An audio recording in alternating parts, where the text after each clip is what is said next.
Il y a un micro ici, Judith. Avec cela. Gloire à Dieu. Ce matin, Seigneur, nous voulons tout te remettre. Parce que c'est toi qui es Dieu, tu es grand. Et ta parole déclare que tout t'appartient. Et c'est pourquoi ce matin, nous voulons simplement te dire oui. Alléluia. Merci Jésus.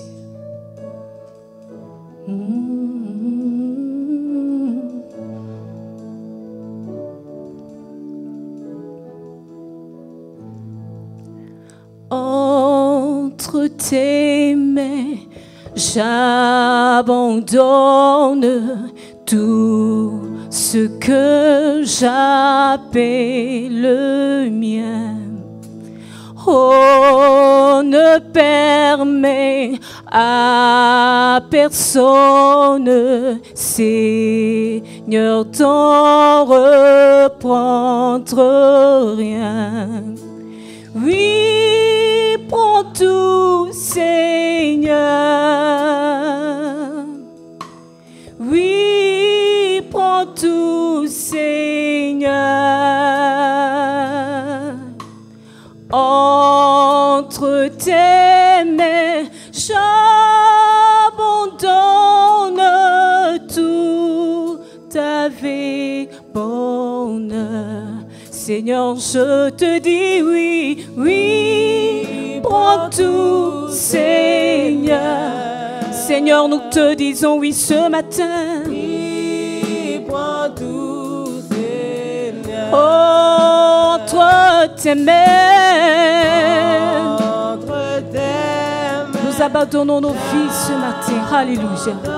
Merci Jésus. tout avec Je n'ai pas peur de te suivre sur le chemin de la croix.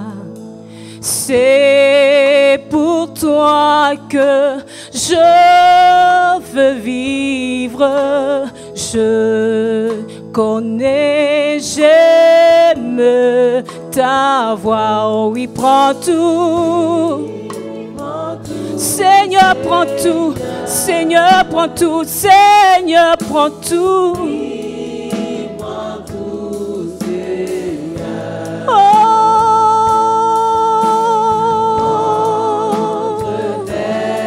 J'abandonne ma vie, j'abandonne mes projets, mon avenir. Oh oui Seigneur, je te dis oui, oui, oui, oui. Prends tout Seigneur. Oh oui, prends tout Seigneur. Oh oui, prends tout.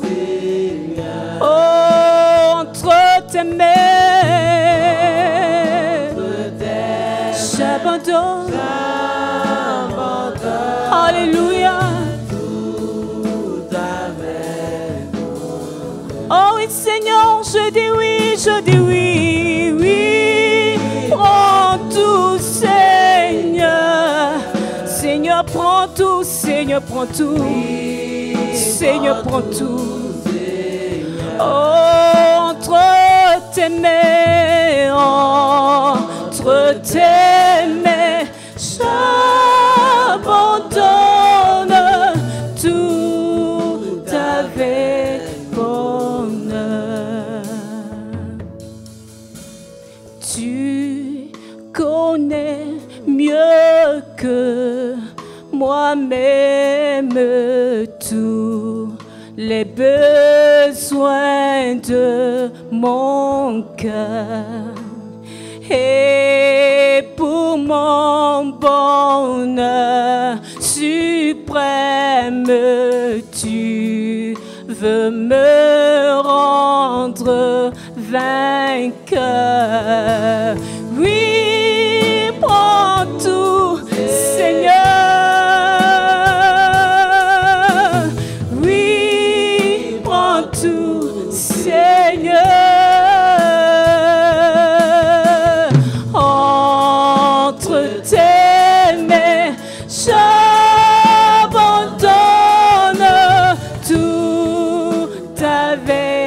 bonheur. Oh oui, prends tout, Seigneur. Oui, prends tout, Seigneur. Prends nos vies, prends nos cœurs. Oui, prends tout, Seigneur. Entre tes mains, entre tes mains, j'abandonne tout avec bonheur. Oh oui, prends tout, Seigneur. Oui, prends tout, Seigneur. Oh oui, prends tout, Seigneur. Oui, prends tout, Seigneur. Entre tes mains, entre tes mains, j'abandonne tout avec bonheur. Oh oui, prends tout, Seigneur. Oui, prends tout, Seigneur. Oh oui, prends tout, Seigneur. Oui, prends tout, Seigneur. Entre tes mains,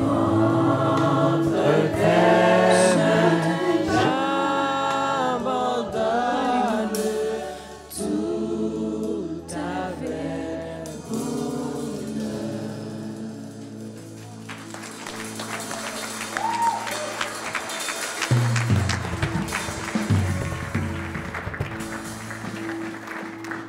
Praise God. God is good. And all the time. Dieu est tellement merveilleux. J'avais un témoignage que j'aurais à cœur de vous partager. Ça s'est passé aux États-Unis. Puis, il y avait quelqu'un qui est rentré dans une banque. Je vous ai déjà compté, il y en a plusieurs qui le savent. Puis, c'était, on peut dire, c'est un malade ou je ne sais pas trop quoi. Il a commencé à tirer des gens qui attendaient en ligne, un en arrière de l'autre. Pah! Les gens tombaient. Pah! Puis, il est arrivé à une chrétienne. Puis, elle a dit, au nom de Jésus, je te lis, Satan. Puis là, il a son gars ne marchait pas. Puis, il a tiré l'autre après. C'est comme... Ce matin, je voudrais qu'on puisse connaître Dieu. Le thème de cette année, c'est « Notre Dieu est un Dieu extraordinaire et étonnant ». À chaque fois que je vais dire, OK, « Notre Dieu est un Dieu extraordinaire », vous dites « et étonnant ». Amen? Puis vous dites avec conviction, comme si vous étiez pour être étonné par Dieu. Notre Dieu est un Dieu extraordinaire. Hey, c'est bon ça pour la première fois. Notre Dieu est un Dieu extraordinaire. Amen. Moi, je crois que Dieu va vous étonner cette année. Mais pour arriver à cette situation-là aussi que tu es en ligne, parce que souvent, on essaie de se voir dans ce qu'on dit, puis on est en ligne, puis il y a quelqu'un qui rentre, puis il commence à tirer le monde. Peut-être la plupart des chrétiens shakeraient dans leur culotte, puis ils ne penseraient pas à dire ça. Bien, on doit arriver où c'est qu'on est capable de comprendre qui Dieu est, puis fonctionner avec lui. Je ne sais pas si vous me suivez. Que c'est pas normal que la plupart des chrétiens n'ont pas cette relation profonde avec Dieu. Puis quand il arrive des situations dans leur vie, le premier qui blâme, c'est Dieu. Il arrive une situation dans leur vie, puis ils disent « Hey, pourquoi Dieu n'a pas fait ça? » Bien, qu'est-ce que toi t'as fait? Amen. Amen. Qu'est-ce que tu as fait, toi, pour être en relation avec un Dieu vivant? Qu'est-ce que tu as fait pour entretenir cette relation-là, pour entendre sa voix régulièrement? Puis c'est ça qui est important de comprendre. Connaître Dieu peut nous sauver la vie. Amen. Connaître la nature de Dieu peut changer littéralement notre manière de vivre. Je ne parle pas d'une religion ici, parce que souvent les gens pensent à Dieu, puis ils pensent à une religion, d'aller à l'église, etc. Non, non, non, non, non. Le christianisme, ce n'est pas ça. La religion, c'est qu'est-ce que l'homme essaie de faire pour s'approcher de Dieu. Le christianisme, c'est qu'est-ce que Dieu a fait pour que nous puissions s'approcher de lui. Et on sait qu'il a envoyé son Fils Jésus-Christ mourir sur la croix pour nous donner la vie éternelle. Et le titre de mon message ce matin, c'est « L'ultime bonheur, connaître Dieu ». Je vous le garantis, je l'ai vécu, puis je le vis encore. L'ultime bonheur sur la terre, c'est de connaître Dieu. Dans Jérémie 24, le verset 7, ça nous dit « Je leur donnerai un cœur pour qu'ils connaissent que je suis l'Éternel. Ils seront mon peuple. » Voyez-vous ce que ça dit? « Je vais leur donner un cœur pour qu'ils me connaissent. » Puis là, il va être mon peuple. On ne peut pas être son peuple si on ne connaît pas son cœur. « Et je serai leur Dieu, s'ils reviennent à moi de tout leur cœur. » Jean 17, 3 nous dit « Or, la vie éternelle, c'est qu'ils te connaissent, toi, le seul vrai Dieu, et celui que tu as envoyé, Jésus-Christ. Le monde a plusieurs dieux, mais il y a un seul vrai Dieu. » Amen. Puis on a le privilège de le connaître. C'est pas merveilleux? Éphésiens 1, 17 nous dit « Afin que le Dieu de notre Seigneur Jésus-Christ, le Père de gloire, vous donne un esprit de sagesse et de révélation qui vous le fasse connaître. » Qu'est-ce que le peuple de Dieu a besoin? C'est un esprit de révélation pour qu'on puisse connaître Dieu. Demande à ton voisin, est-ce que tu connais Dieu?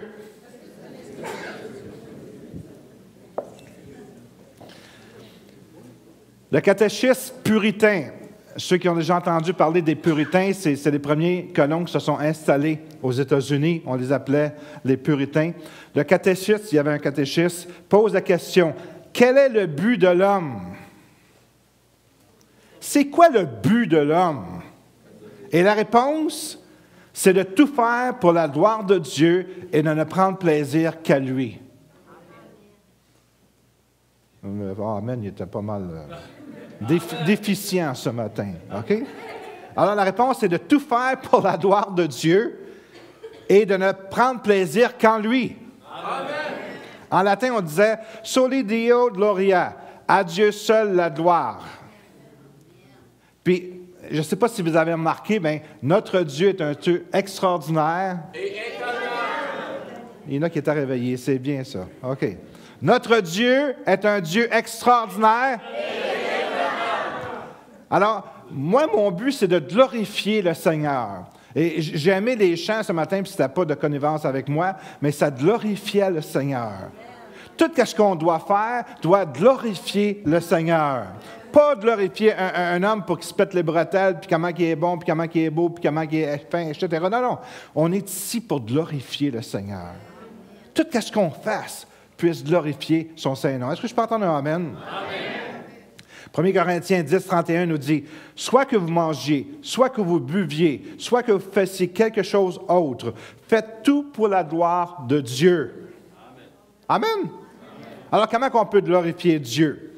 Écoutez, l'homme a été créé pour connaître Dieu. Quand on obtient la révélation de la personne de Dieu, quand tu es capable de vraiment avoir une révélation, puis la révélation, c'est comme, tu cherches à tâtons, puis tu trouves un petit peu. C'est pas que Dieu il a peur, comme ça, il donne une révélation de lui. C'est qu'on doit désirer la chercher. Est-ce que vous me suivez ce matin? Si tu ne désires pas la chercher, tu ne la verras pas. Tu ne connaîtras pas Dieu. Mais si tu désires le chercher, tu vas le connaître. Et le seul que je peux parler, c'est ma propre expérience. Ça fait depuis 1976 que je connais le Seigneur. Puis, avec les années, j'ai de plus en plus de révélations de qui Dieu est. Puis, je vais te dire une chose. Le plus que tu apprends à connaître Dieu, le plus que tu parles moins de toi, puis tu parles plus de lui. Tu peux voir quelqu'un qui ne connaît pas vraiment Dieu quand il n'arrête pas de parler de lui. Amen. C'est vrai. Parce que ma relation avec le Seigneur, mes révélations que j'ai eues de lui, puis je les ai eues simplement en m'approchant de lui, en passant plus de temps avec lui. À tous les jours, je me réveille dans la nuit, le Seigneur me réveille, puis je passe 1 heure à parler en langue avec lui. Puis cette année, j'ai comme un désir de parler 2 heures avec lui. 1 heure dans la nuit, puis 1 heure dans la journée. Puis, tu as juste à t'asseoir puis à attendre. Mais savez-vous quoi? Quand tu vas faire ça la première fois, t'asseoir puis attendre après lui, tu vas trouver ça plate. Tu vas vouloir faire d'autres choses. Tu vas dire, je perds mon temps ici. Il y a tellement de choses importantes à faire. Vous savez, on n'a pas appris à relaxer. Pour nous autres, c'est comme on est des activistes. Si tu fais rien, tu trouves ça plate. Tu penses que tu es paresseux. Hein? Marthe! Non, la meilleure place, c'est à Marie, qui lui est réservée. Si vous êtes capable de comprendre cette année que Dieu veut se révéler à toi d'une manière particulière, d'une manière personnelle, puis que tu es prête à passer du temps, puis ça va être difficile, je vous le dis, parce que ce n'est pas charnel, c'est spirituel quand tu passes du temps avec le Seigneur. Tu t'assois, puis moi, mes jambes bougeaient souvent, puis je voulais faire d'autres choses, comprends-tu? Parce que c'est comme tu es porté à vouloir faire d'autres choses, parce que la chair ne veut pas, puis le diable encourage la chair à ne pas vouloir. OK? C'est 2 contre 1. La chair et le diable contre Dieu. Puis c'est comme tu veux faire d'autres choses. C'est une perte de temps. C'est ça que tu penses dans ta tête. Puis là, le plus que tu passes du temps avec lui, puis tu connectes. Est-ce que vous savez ce que ça veut dire connecter après quelqu'un? Des fois, tu rencontres quelqu'un, puis on dirait qu'il n'y a pas d'atome crochu entre toi et cette personne-là. Ça ne connecte pas. Mais il y en a d'autres, tu rencontres la première fois. Waouh! On dirait que tu l'as toujours connu. Tu veux y compter toute ta vie. Tu veux faire un chèque en blanc. Tu sais. Peut-être pas là, OK? Mais c'est comme, tu es tellement. Il y a quelque chose. Mais avec Dieu, c'est comme ça qu'on devrait arriver. Parce que si tu n'as pas d'atome crochu avec Dieu, tu as un problème. Amen? Puis moi, je vais vous encourager cette année à essayer ça. Puis c'est comme. Moi, je parle de presque 40 ans que je connais le Seigneur, là, 30 quelques années. Là. Puis c'est comme, j'ai eu des révélations. Au travers de la parole de Dieu, dans les premières années, je passais des journées entières. Puis je n'étais pas obligé de passer des journées entières, mais couché dans mon salon en lisant la Bible, la parole, elle me sautait en face. C'était comme Dieu me parlait. Puis après ça, mais c'est comme j'ai eu des temps de sécheresse. Puis après ça, je m'ai rapproché de Dieu, etc. Puis c'est comme, maintenant, je ne pourrais plus pas passer de temps avec Dieu. Parce que mon but sur la terre, c'est de le connaître. Puis le plus que tu le connais, le plus que tu veux le louer. Yom Kippur, l'homme qui est la plus grande église au monde, ils sont près d'1 million. Il n'est plus pasteur principal, mais il l'était. Maintenant, il a changé sa façon de prier. C'est qu'il fait juste louer le Seigneur. Quand tu es bébé chrétien, c'est que tu veux, Seigneur, donne-moi, donne-moi, donne-moi. Hein? C'est ça, on chante, donne-moi, donne-moi. Puis quand tu grandis dans la foi, Seigneur, je n'ai pas besoin de rien. D'abord que toi, tu es là, Seigneur. Tu vas pourvoir tout ce que j'ai besoin. On ne garde plus les mains de Dieu pour qu'est-ce qu'il peut nous donner. On garde son cœur. On garde son visage. Oh, Seigneur, tu es tellement bon. Puis, je ne vais pas passer pour un illuminé. C'est pas ça que je veux dire, OK? Mais je peux vous dire que ma relation avec Dieu s'améliore de jour en jour. Puis, savez-vous quoi? J'ai l'éternité à l'améliorer. Fait que ça va aller juste de mieux en mieux. Puis je veux vous encourager. Connaissez Dieu. Prenez le temps de le connaître. Ça change une vie, ça transforme une vie. Quand on obtient la révélation de Dieu, qu'est-ce qui arrive? C'est qu'on découvre nous-mêmes et nos motifs. Il y a différentes phases dans la découverte de Dieu. Les premiers, c'est comme « Wow, il a créé l'univers, etc. » Puis le plus que tu t'approches de lui, c'est comme si tu t'approcherais d'une grosse lumière.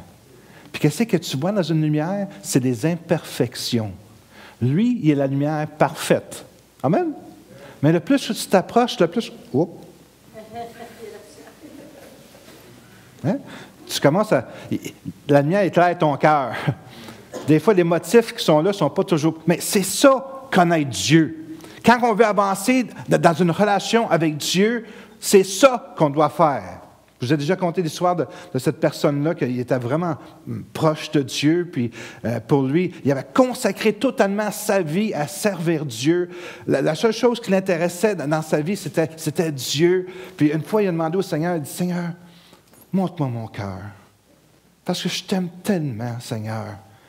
J'aimerais savoir qu'est-ce que tu penses de moi, comment que je suis important pour toi, Seigneur. Montre-moi mon cœur. » Non, le Seigneur dit, « Je ne peux pas te le montrer. » Seigneur, Seigneur, Seigneur, Seigneur, Seigneur, montre-moi mon cœur. Tu vois comment que je t'aime. Tu es la seule personne, Seigneur, dans l'univers que j'aime. Montre-moi mon cœur, Seigneur. Seigneur, je ne peux pas te montrer. À force de persévérer, de persister, Seigneur dit, OK, je vais te le montrer.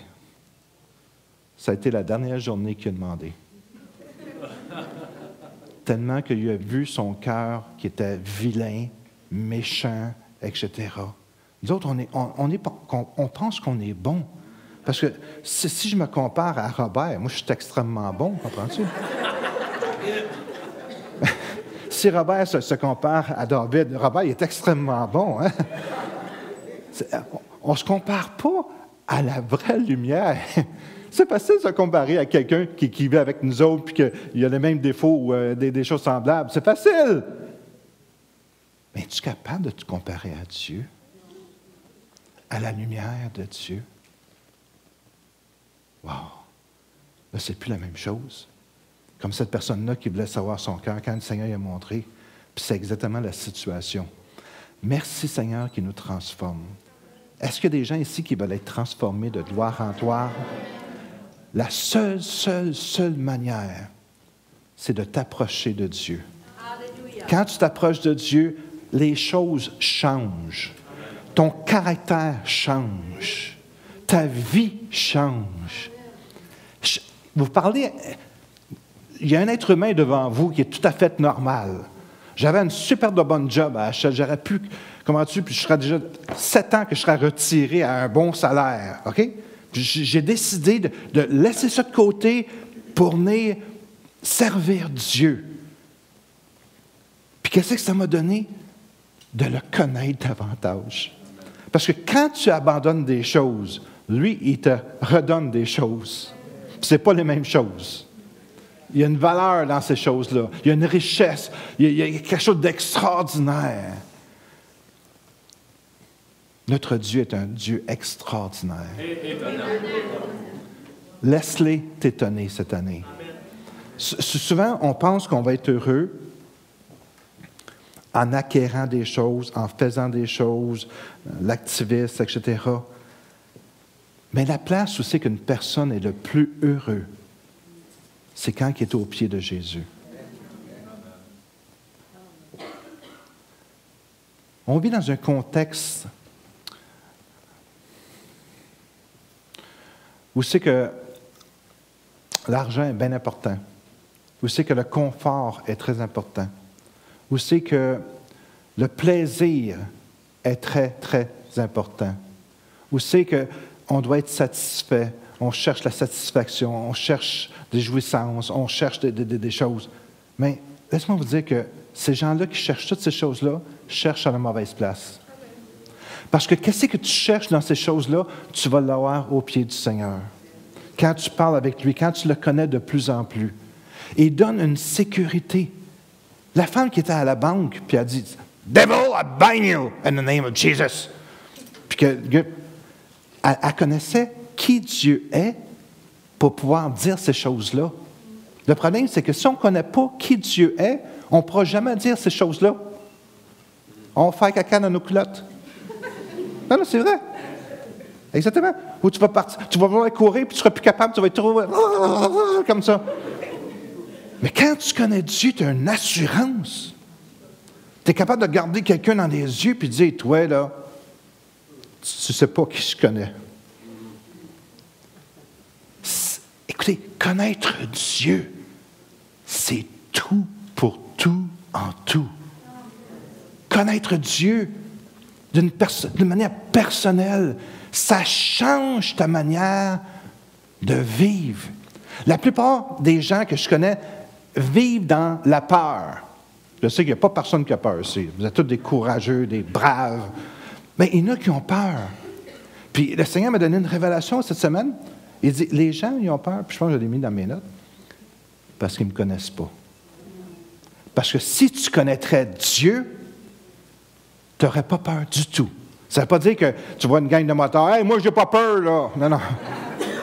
Parce que quand tu connais Dieu, il va te donner de la connaissance, de la sagesse aussi. OK? Puis il va peut-être te dire, « Fais-toi petit. » OK? C'est correct. C'est pas parce que tu as peur. OK? C'est parce que c'est la sagesse, ça. Amen? Puis des fois, on a besoin d'un peu de sagesse. Amen? L'homme devrait se rendre compte que son intellect est semblable à une chandelle avec laquelle nous essayons de connaître Dieu. Tu es dans pleine noirceur, tu as allumé une petite chandelle. As-tu vu ça? Si on fermera toute la lumière, on ne les fermera pas, là. Tu as juste une petite chandelle, puis c'est comme, tu penses que tu sais tout, toi. Hein? Puis Dieu, il apparaît dans la splendeur du soleil. Imagine-toi, tu as une chandelle, puis le soleil apparaît devant toi. T'as-tu de l'air fou avec ta chandelle? Puis pourtant, on se pense bien intelligent, bien smart. OK? Jérémie 24, 7 nous dit, « Je leur donnerai un cœur pour qu'ils connaissent que je suis l'Éternel. » Il n'a pas dit que je vais leur donner un cerveau. Avec quoi qu'on peut connaître le Seigneur, c'est avec notre cœur. Puis je ne sais pas si vous avez remarqué, pour tous ceux qui sont ici depuis que j'ai commencé le ministère, je n'ai jamais enseigné que tu dois connaître le Seigneur avec ton cerveau. C'est une question de cœur. Oh my! Tu sais, des fois je parle, puis d'un coup le Seigneur me donne une petite idée qui vient ici. Hein? Puis là, je viens d'en recevoir une. Le Seigneur veut qu'on l'adore, qu'on le connaisse avec notre cœur. Mais on ne peut pas connaître Dieu si notre cœur est déjà pris. Ouch! Allô? On ne peut pas connaître Dieu si notre cœur est déjà occupé, est déjà rempli de d'autres choses. Quand tu connais le Seigneur, sois prête à abandonner certaines choses. Moi, c'est mon cheminement dans ma vie spirituelle. Je ne parle pas de la cigarette puis de la boisson, etc. Ces choses-là, c'est comme au début, le Seigneur m'a débarrassé, puis il n'y avait absolument rien là. OK? Non, mais je parle de ta propre volonté. En québécois, ta tête dure. Celle qui ne veut pas abandonner. OK? Puis tu te dis, mais ça ne m'empêche pas de connaître Dieu. Oui, ça t'empêche de connaître Dieu. Parce que si ta propre volonté est dans ton cœur, Dieu n'est pas capable d'établir sa volonté dans ton cœur. Amen. Hey, vous êtes bénis un matin, vous autres, hein? Plein de révélations comme ça. Amen. Alors, je vais donner un cœur pour qu'ils te connaissent. Ce passage nous indique que nous avons été faits pour connaître Dieu. Si tu veux faire d'autres choses, c'est comme, c'est pas là ta bonne place. Ta bonne place, c'est de connaître Dieu. C'est notre privilège et c'est le but de notre existence. Alors, si tu te demandes pourquoi que je suis ici, Jean 17,3 nous dit, « La vie éternelle, c'est qu'ils te connaissent, toi, le seul vrai Dieu. » Le fait même de posséder la vie éternelle nous permet de connaître Dieu. Tout chrétien a comme but de poursuivre ce but de connaître Dieu. Éphésiens 1, 17 nous dit, « Vous donne un esprit de sagesse et de révélation dans sa connaissance. » On peut toujours progresser dans sa connaissance, toujours de mieux en mieux. C'est ça qui est extraordinaire. Puis toute ta vie que tu vas vivre sur la terre, tu n'auras jamais assez d'années pour connaître qui Dieu est. Il y a des archanges, des chérubins, je crois, autour du trône de Dieu. Puis je pense que c'est Jesse Duplantis qui a eu une révélation, puis il partageait la révélation du ciel qu'il a eu. Puis il dit, les chérubins font le tour du trône de Dieu. Puis ça fait des milliards et des milliards et des milliards d'années qui sont devant le trône de Dieu. Puis à chaque fois qu'ils passent devant le trône de Dieu, ils ont une nouvelle révélation de Dieu. Alléluia. Peux-tu t'imaginer toutes les milliards de révélations qu'ils ont eues? Puis nous autres, on est là, puis « Ah, oh, Jésus est venu sauver. Je connais Dieu, moi. Hein? Tu parles avec des gens, moi je connais Dieu. » Écoute, est-ce que tu le connais vraiment? Parce que si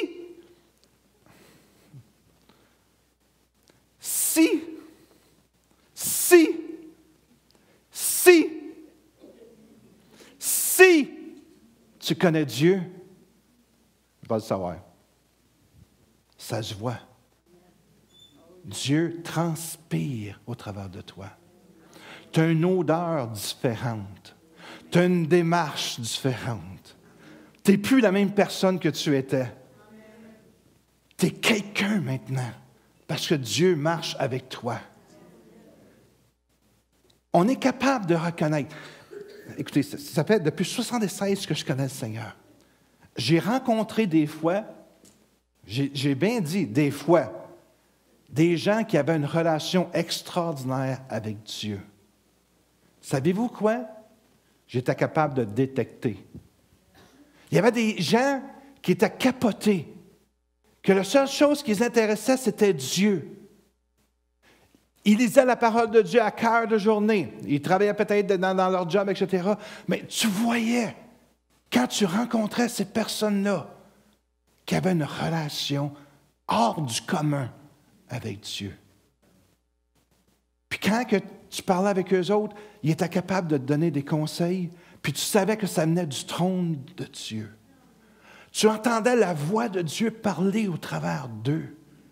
Puis qu'est-ce qu'on a besoin dans l'Église pour rejoindre le monde? C'est des gens qui sont remplis de Dieu. Amen. Des gens qui sont capotés de Dieu. Amen. Des gens qui transpirent l'amour de Dieu. Amen. Parce que qu'est-ce qu'on voit aujourd'hui? C'est pas ça. Puis c'est dommage. Puis il y a tellement à nous offrir. On pourrait être tellement riche de bonheur. Ça serait extraordinaire. Bien, la seule manière qu'on peut le faire, c'est en connaissant Dieu. Il y a des gens qui sont des paquets de nerfs, qui sont trop concentrés à ce qui ne va pas. Concentrons-nous sur lui. Commencez à le louer, même si ça va mal. Mais pourquoi que Dieu ne fait pas ça? Tu ne connais pas Dieu si tu parles comme ça. Tu vas connaître Dieu quand tu dis, quoi que ce soit qui arrive, Dieu est avec moi. C'est si Dieu est avec moi, qui peut être contre moi? Oui, je passe peut-être une épreuve difficile, mais je sais que le Seigneur est avec moi puis il va me faire passer au travers de ça. Amen. Les paroles qu'on dit viennent de notre cœur, de notre relation avec le Seigneur. Dieu n'a jamais dit que tout irait bien, tout ça serait parfait, puis tu marcherais dans un jardin de roses, puis...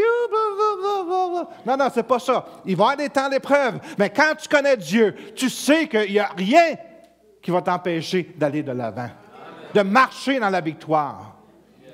On a trop de chrétiens qui sont petit oui-oui. Hein? Je ne sais pas ce que ça veut dire, là, petit oui-oui. Un nouveau mot que j'ai inventé. Là. Il marche là, puis c'est comme, « Oh, Dieu n'est pas fin. Il ne m'a pas donné ce que je voulais. Regarde, ça, c'est arrivé. Pourquoi que Dieu a voulu que ça arrive? » Hey, tu ne connais pas Dieu quand tu parles comme ça. Celui qui connaît Dieu marche la tête droite parce qu'il sait qu'il va arriver au but. Il sait que le Seigneur va être avec lui du début jusqu'à la fin.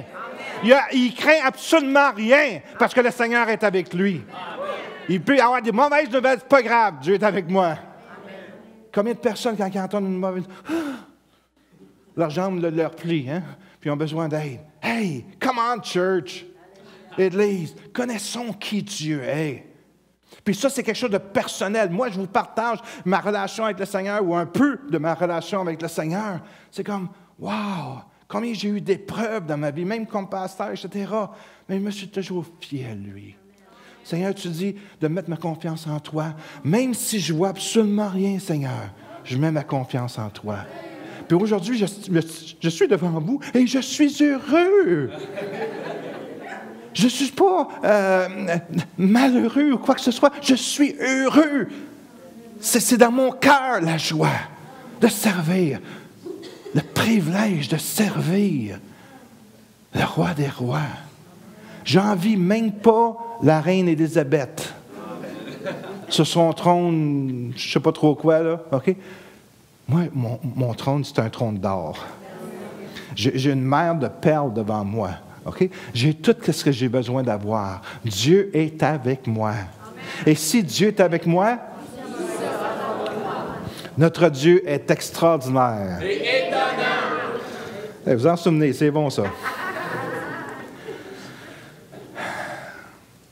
Quand tu connais Dieu, écoute-moi bien, quand tu connais Dieu, tout le restant perd son importance. Puis trop souvent, les chrétiens mettent de l'importance sur d'autres choses que sur Dieu. Si tu prends le temps de connaître Dieu, tu peux commencer à le connaître. Il y a un Français nommé Charnay. Il a été l'objet de déplaisir de Napoléon, l'empereur. Il a été mis dans un cachot.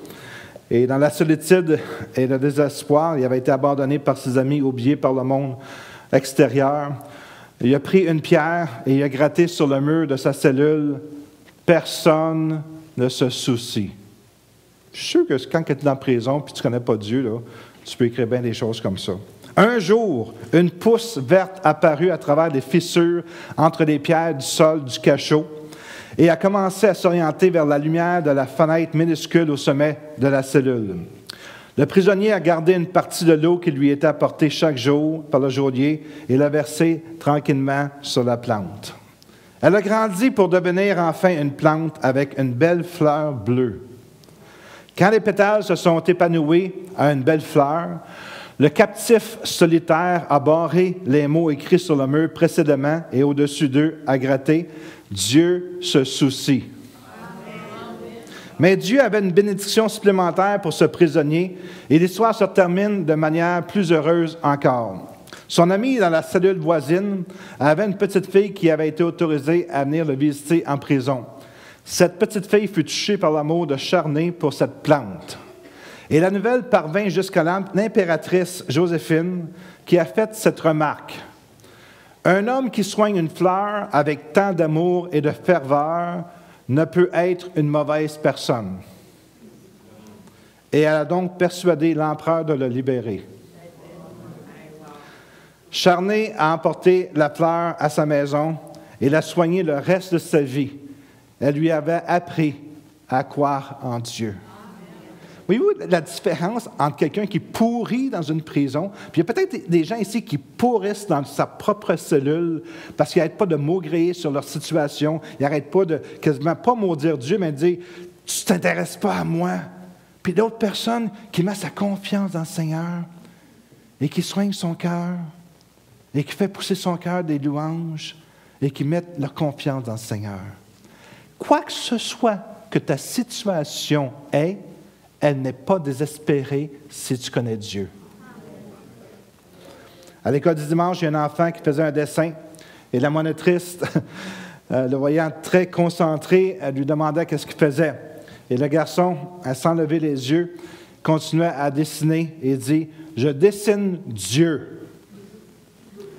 La monitrice lui dit « Mais on ne sait pas à quoi que Dieu ressemble. » Et l'enfant répondit « Vous allez le savoir bientôt. »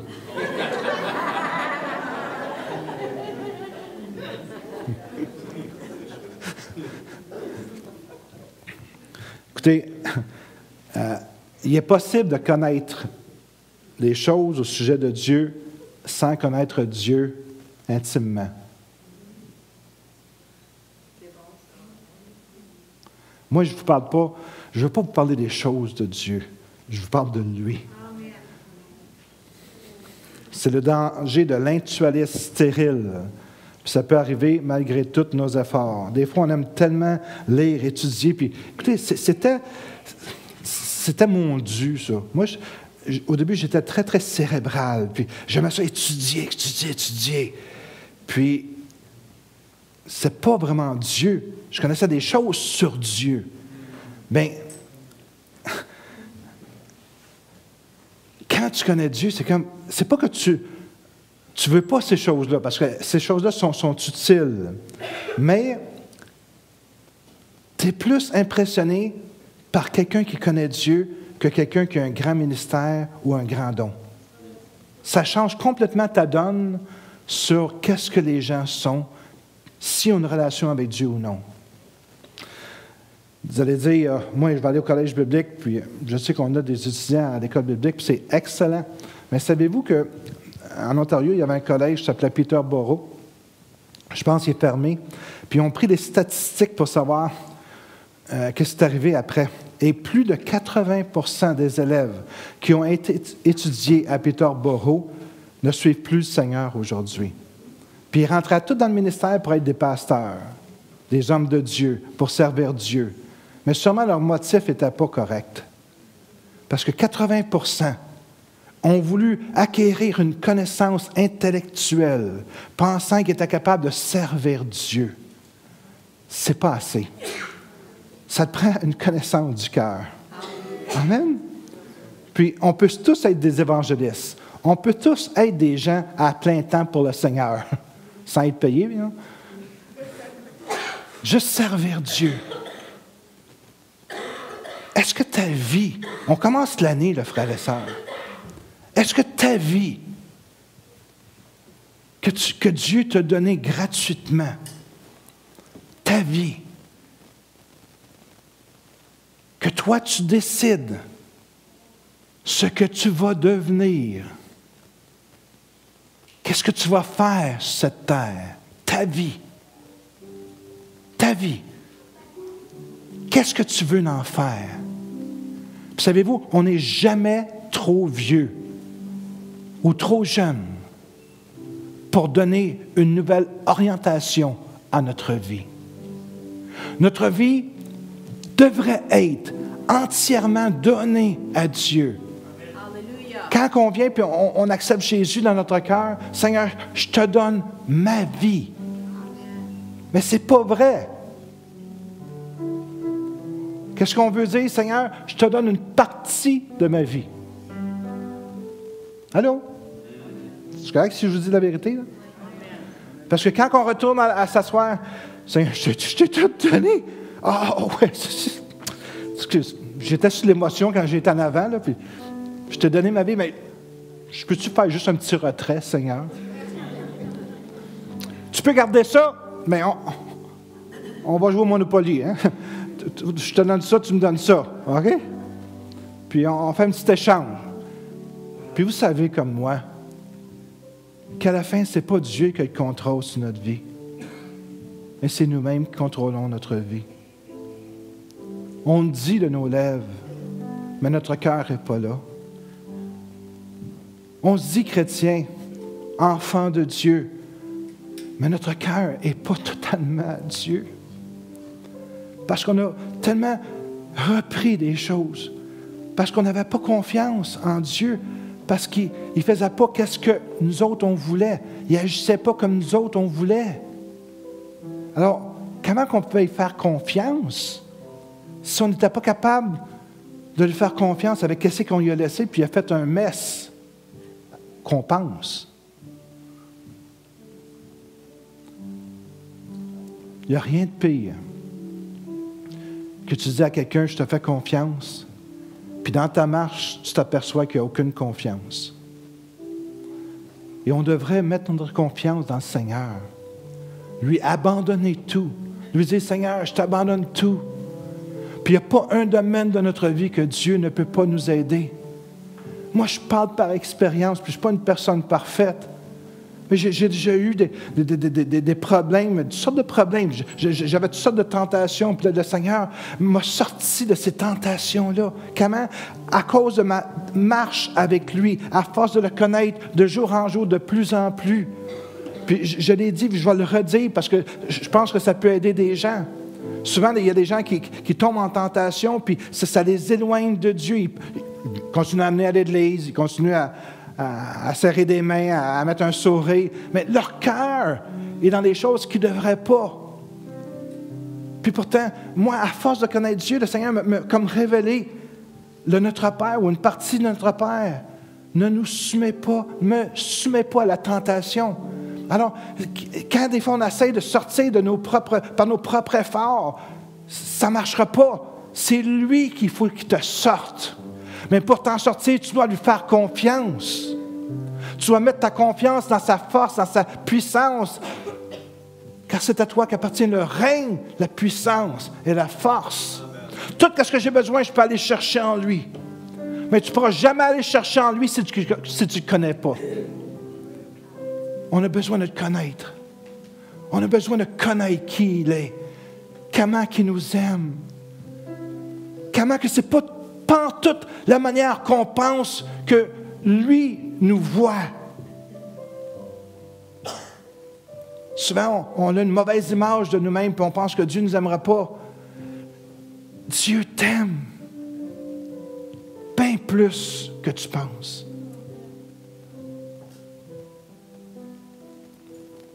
Une des preuves que le Seigneur m'a révélée, c'est comme, moi, quand je vois quelqu'un qui ne suit pas le Seigneur, c'est comme, je vais sortir mon bâton, je vais te taper ses fesses. Puis je vois Dieu continuer à aimer cette personne-là. Wow! Puis là, c'est comme, ça rentre dans la révélation de connaître Dieu. Dieu ne nous voit pas. Agit pas comme nous, comme un être humain agirait envers nous. Dieu est rempli de grâce.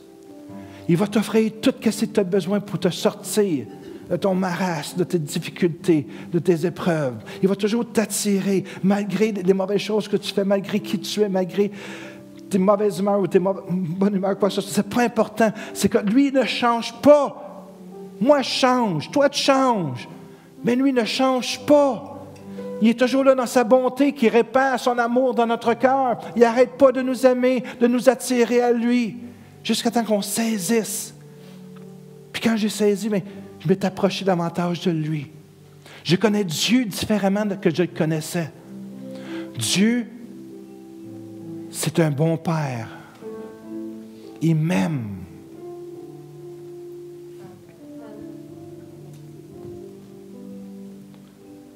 Dieu est tellement bon. Tellement bon. Merci, Jésus, pour ton amour. Merci, Seigneur, pour ta présence au milieu de nous, Seigneur. Nous autres, Seigneur, on regarde parce qu'on pense qu'on ne mérite pas ces choses-là. C'est vrai, Seigneur, qu'on ne les mérite pas, mais toi, tu passes par-dessus ça. Puis tu continues à nous aimer pour nous attirer à toi, Seigneur. Tu es plein, Seigneur, de patience, de compassion, Seigneur Dieu. Tu ne nous condamnes pas, Seigneur. Tu mets juste une petite conviction. Puis avec la conviction, tu nous donnes la grâce, le pouvoir et le vouloir. Ça ne vient même pas de nous, Seigneur, le vouloir. Ça vient de toi, Seigneur. On a juste à dire oui. Oui, Seigneur. Change mon cœur. Transforme-moi, Seigneur Dieu. Le Seigneur nous a bénis ce matin par sa présence. Ce n'est pas un hasard. Mon but en 2014, c'est de pouvoir glorifier le Seigneur. Que tous les sports de ma chair puissent le louer, l'adorer, proclamer qu'il est le Dieu Tout-Puissant et éternel. Est-ce qu'on peut se lever ce matin?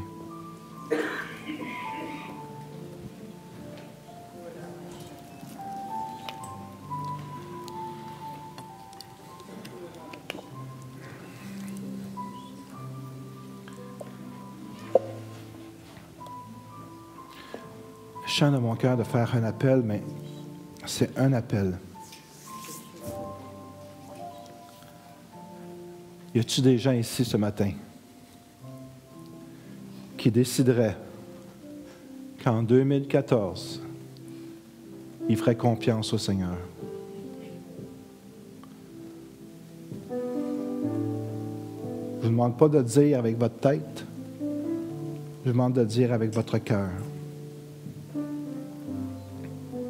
Sinon, levez la main, puis juste signifier. Moi, je veux vraiment faire confiance au Seigneur en 2014. Wow. 2014 peut être une année charnière pour toi. Charnière, c'est... Les portes tournent sur des charnières. Ça veut dire que c'est une porte... C'est nouveau. Tu rentres dans un nouveau domaine. Fais-y confiance pour tes finances. Comment on peut faire confiance au Seigneur? En donnant nos dîmes, nos offrandes, tout simplement. Si tu ne fais pas ça, tu ne fais pas confiance au Seigneur. Tu fais confiance pour te trouver un conjoint, une conjointe. Comment tu fais confiance? Tu laisses Dieu agir. Tu retires tes mains. Tu dis, Seigneur, fais que ce qui te semble bon. On avait une sœur qui s'appelait Michelle Bourassa, pour ceux qui l'ont connue. Puis elle a dit, Seigneur, il va m'envoyer quelqu'un. Aujourd'hui, elle a marié un pasteur de jeunesse. Ils ont 2 enfants, très heureux. Puis pourtant, elle aurait pu dire, Seigneur, il n'y a pas de mari, qu'est-ce qui arrive? Non, fais confiance au Seigneur. Tu as besoin de quelque chose dans ta vie, fais confiance. Mets ta pression sur lui. Seigneur, moi, je me libère de cette situation et je la remets entre tes mains, Seigneur.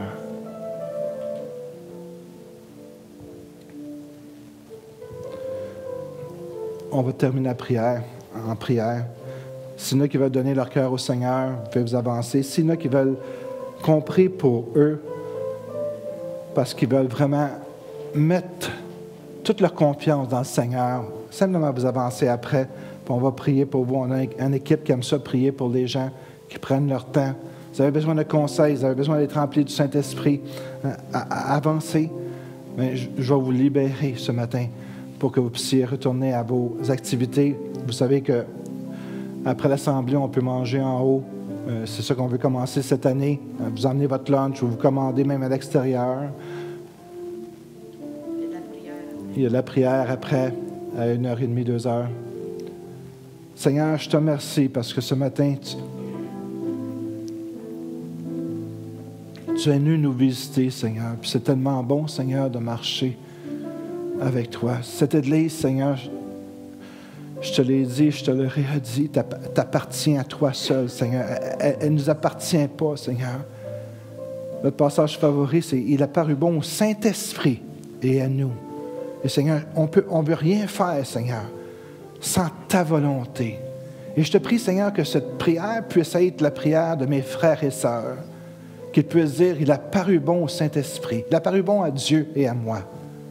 Mais premièrement à Dieu, parce que c'est mon maître, c'est mon Seigneur. Il a paru bon à Dieu. Seigneur, cette année qui s'ouvre devant nous, 2014, c'est un nouveau livre qui est devant nous avec des pages vierges. Et on peut y écrire qu'est-ce qu'on veut, qu'est-ce qu'on décide d'écrire. Mais je te prie, Seigneur, que cette année, nous puissions écrire que nous avons été créés à la gloire de Dieu, que nous avons été créés pour glorifier Dieu, que nos pensées ne se concentrent pas sur nous, mais qu'elles puissent se concentrer sur toi, le roi des rois, le Seigneur des seigneurs, le Dieu tout-puissant.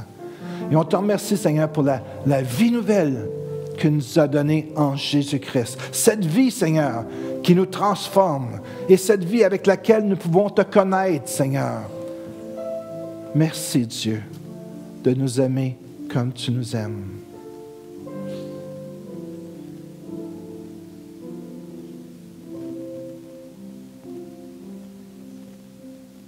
Merci, Seigneur.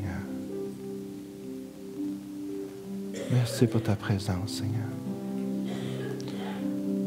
Seigneur, tu guéris ce matin, Seigneur. Tu guéris les cœurs brisés, Seigneur Dieu.